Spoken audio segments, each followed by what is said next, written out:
Welcome to Arctic Pythons.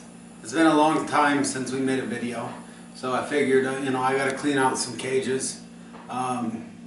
So we'll make some video and talk a little bit about the animals that we have here at Arctic Pythons, our breeders and stuff like that.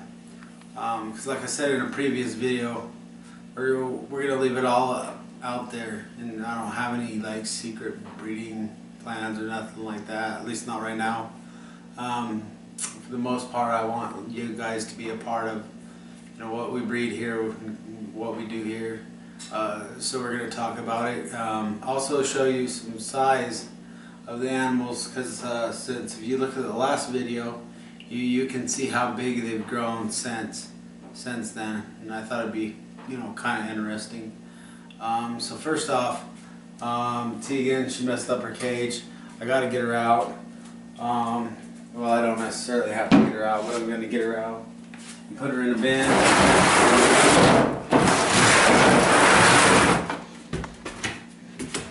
Just because, so I can show you guys like how big she is. She's 50% Jampea, and she's Motley Tiger Het Purple. So let's get her out. Her big old cage, and well, I did have some rats laying out. I moved them for a minute, so she's like, if you see a snake like this, okay, if your animal's doing this, it means they're hungry. So of course we use a stick. We can get her out of it pretty quick. Just tap her. She flinched back a little bit. She's always been kind of a flinchy animal. That's just Tegan. They all got different personalities. Hi, baby. Hi, Tegans. They all have different personalities and stuff like that. She's kind of being a ding dong. But I'm just gonna grab her.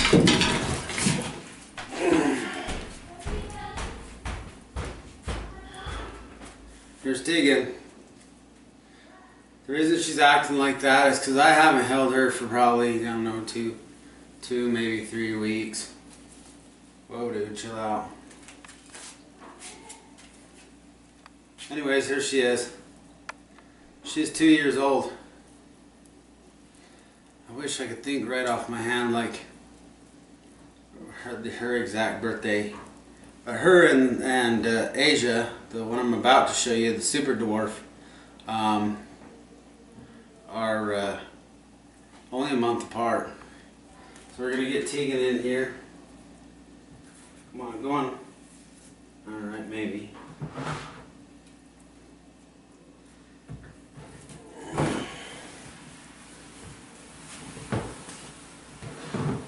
Go on. Okay, so she's in there. I need to hold her more often. Been working a lot, so that's kind of why she's sketch. She hasn't really like blown up her cage too bad. Just a little bit.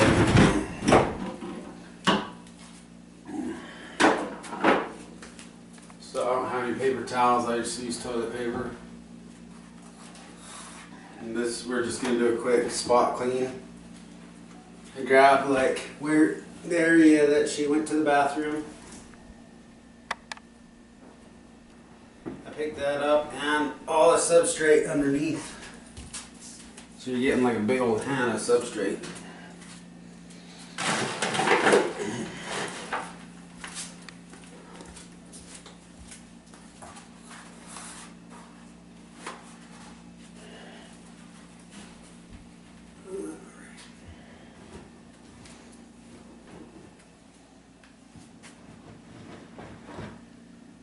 I don't use paper. A lot of people use paper, that's fine. It's kind of your preference, whatever. I've talked about it in other videos. I like cypress mulch. I'm just used to it. I used it when I bred boa constrictors.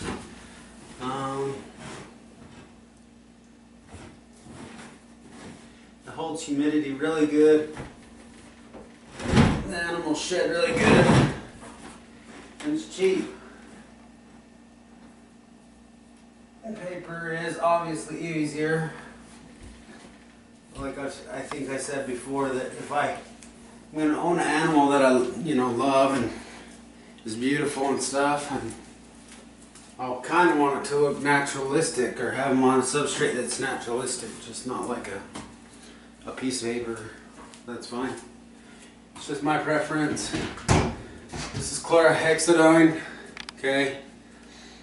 And I don't remember how many parts, because I've done it so many times I just eyeball it now. But I'll fill this up just like here, towards the bottom, so that'd be, I need my reading glasses.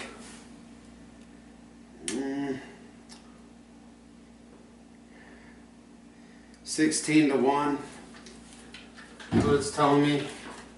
And then the area that I just cleaned up and took substrate from, I just take the chlorhexidine and I soak that area. And this will kill like mites and all kinds of stuff, bacteria. I'm just going to go around her cage a little bit and kind of get a little bit of everywhere.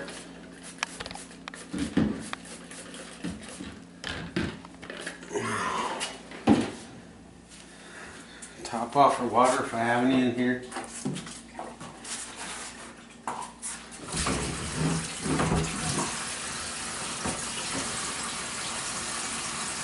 So remember these genes that I'm telling you guys that these animals have. You can kind of get an idea of like what the breeding plans are here. So let's grab Tegan and put her back.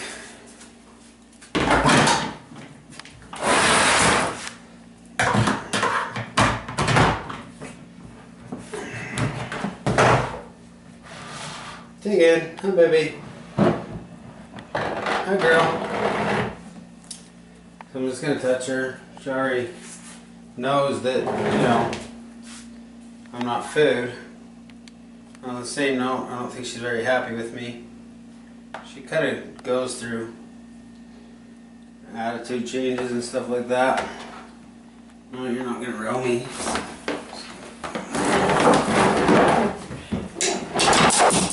Come on.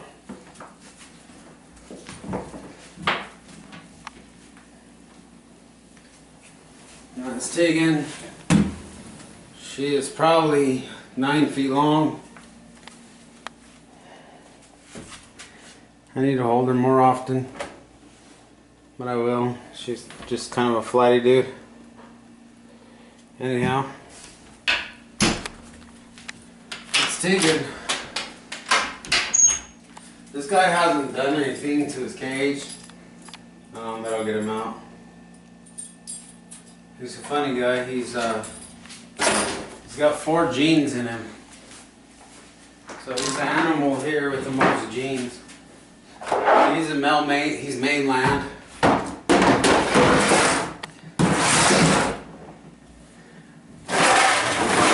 give you a chance to guess what he is. Unless you've seen some of my other videos, then you probably already know what he is. I'll get him out and give you some time to see. Hi. Hi, buddy.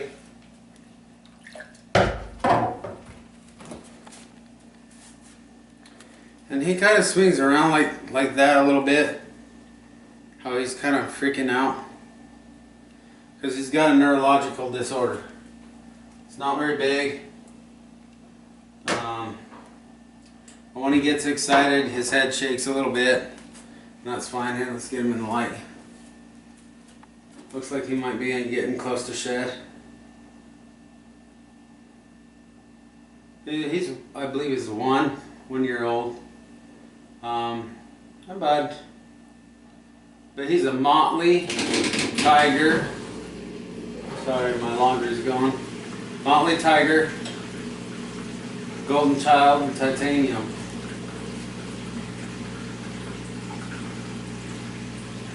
He's got substrate on him. That's sweet. Anyways, I don't know if you can see like the crazy colors on him. So that's why we named him Eclipse, is because to me he looks kind of like an eclipse. He's always been really like friendly. Never really been like that flighty other than his disorder. He's kind of dull, like I said. I think he's getting ready to shed. He's got to eat today too, and I've had rats out, so they kind of smell that. So that's why they're kind of acting weird. I'll put him back. I'll get him some new water here in a little bit. His water kind of looks old. I'm gonna feed him. No, better get.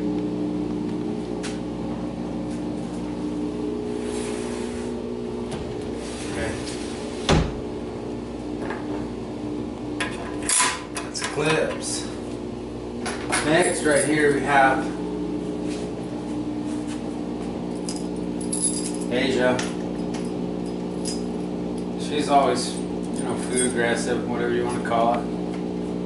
Food driven. If you open the cage without, touching her first, she will grab you. She's 50% super dwarf. Male. She's Madu Kalatoa. And I just slip this through here because I don't want to get real and I touch her. Make sure she knows she's not eating right now. Hi. Now you generally just get their head moving in a different direction when I first get them out, because they can't rail you if they're not facing you. I guess my snakes run a little bit more than some, because that's always been the way that I've handled snakes, is get them moving in the direction opposite of me. She's 2-year-old. 1 month difference between her and the dwarf I just showed you. She's a good girl. She's pretty. She's got to eat also today. But this is her. Notice that she's just getting really long, like she's not getting really much girth to her. She's getting really long. I would say she's probably 6 foot. A 2-year-old, 6 foot. I'm assuming at a certain point she rubs, that's what these black marks are. She kind of rubs herself on her cage, and cage leaves black marks. But anyways, she's probably going to stop and then just kind of balloon up. I'm pretty sure, I want to say her mom was 10 foot, 9 foot. But that's her. One of the favorites here. We love males at Arctic pythons. Their eyes are just insane. Little dragons. Huh. Okay, come on. Come on.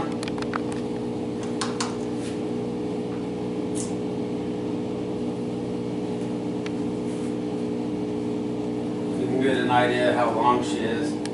She may be longer than 6 foot.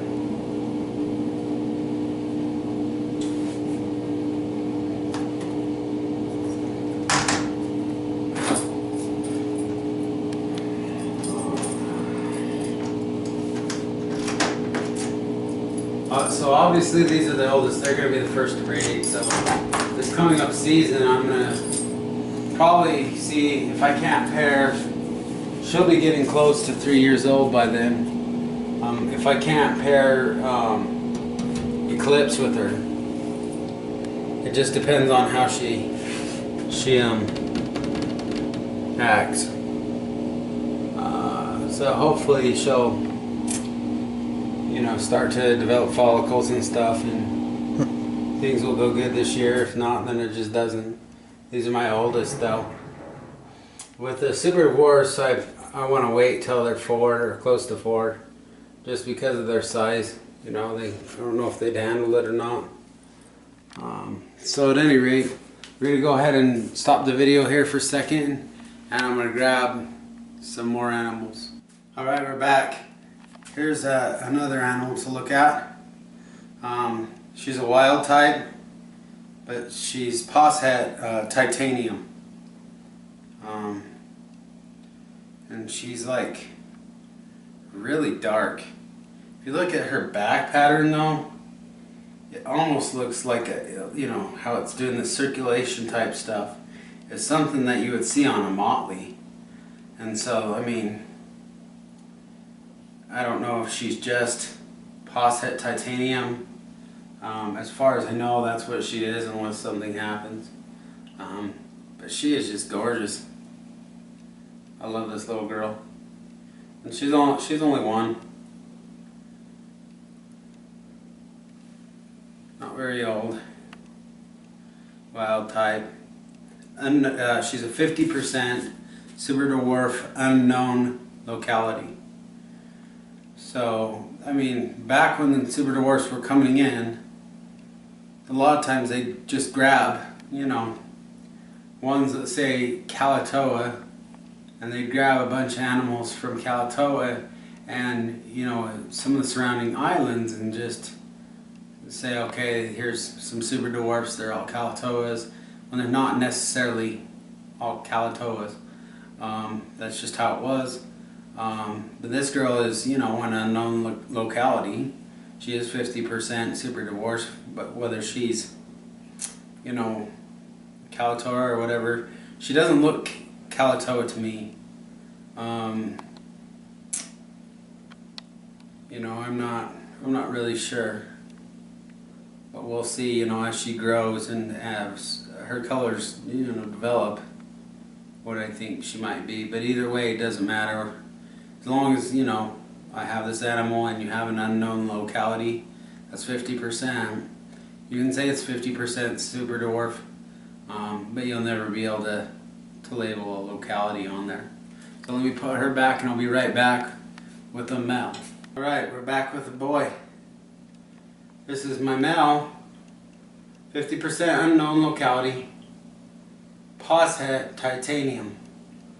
If you look at him, he's a lot lighter. And the interesting thing is if you look at his back, it's doing kind of a similar thing, not quite as much as the girl Willow's. This is Thor. He's got some circular patterns like you'd see on a motley, but then it goes into this like pretzel twist looking thing, and he's a lot lighter. And his flares coming up on the sides are like something that you would see, you know, in something that was anery. But, you know, as far as I know, he's 50% unknown locality. Looks like he's about to shed. He's Posset titanium. So that's Thor. So we got one more to show you and that's it. Alright, we're back. Alright, here's a special little girl to me. I love this animal. She's only 4 months old. She's a platinum sunfire. She has a little bit of stuck shed. But I believe I'd have to look at my notes for sure, but I'm not going to be that far off. She's 31% super dwarf and 32 or 33% dwarf Gempeia. I don't know super dwarf wise, I'd have to look at my notes and see right quick. I apologize, I haven't memorized it yet. If I can find out exactly. I'll have to let you know in an update or a different video. I don't see it, I have it written down.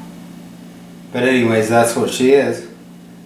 And she's the newest member here to Arctic Pythons. And I think she's just gorgeous. She's got, like, if you look at her tail, she's got that floating tail. So together she's, you know, about 62% dwarf, you could say, because of the super dwarf influence and also the dwarf. But I don't know, you know, with that type of mix, that how big she's actually gonna get. That's her, just a little tiny thing. Her name's Tempest. But anyways, thanks for joining us at Arctic Pythons. I just hadn't made a video in a little while. I've been busy at work. So I kind of wanted to show you guys what was going on. We got one of the racks set up there. Finally getting ready for this next breeding season, and hopefully Tegan goes.